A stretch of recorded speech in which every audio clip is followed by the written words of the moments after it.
করেছেন মওলায়ে হাকিকি আল্লাহ রব্বুল আলামিন। হে আল্লাহ, ওনার জীবনের সমস্ত বানা বালা কাজগুলো আল্লাহ তুমি কবুল আর মঞ্জুর করে নাও মওলা।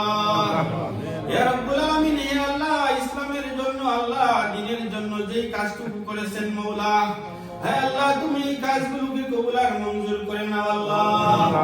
হে আল্লাহ, তুমি এই কাজের জরিয়া করে আল্লাহ তুমি ওনাকে জান্নাতের উঁচা মুকাম দান করো আল্লাহ রব্বুল আলামিন। হে আল্লাহ, দেশের জন্য যারা যে সময়ে প্রাণ দিয়েছেন আল্লাহ সবার কবরকে তুমি জান্নাতের বাগান বানিয়ে দাও মওলা।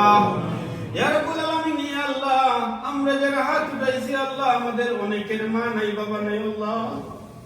হে আল্লাহ, আমরা এভাবে আমরা মা বাবার জন্য হাত উঠাইতে পারি নাই মওলা, প্রবাসী মানুষ। হে আল্লাহ, এই প্রবাসীর মধ্যে আমরা আল্লাহ তোমার শাহী দরবারে হাত উঠাইছি আল্লাহ।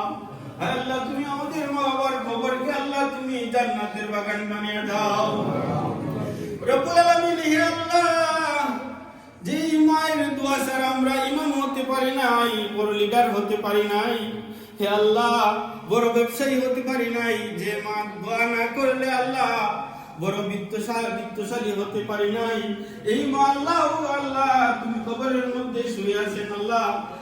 আল্লাহ পুরা বছরও তাদের কবরের পাশে যাইয়া রব্বির হামহুমা কামা রব্বায়ানি সগীরা বলার তৌফিক হয় না মওলা। হে আল্লাহ, আমার মা যারা কবরবাসী হয়ে গেছেন আল্লাহ তুমি তাদের কবরকে জান্নাতের উঁচু মুকাম দান করো আল্লাহ রব্বুল আলামিন। হে আল্লাহ, আমাদের প্রবাসী যারা আল্লাহ অসুস্থ আছেন আল্লাহ তুমি তাদেরকে সুস্থ করে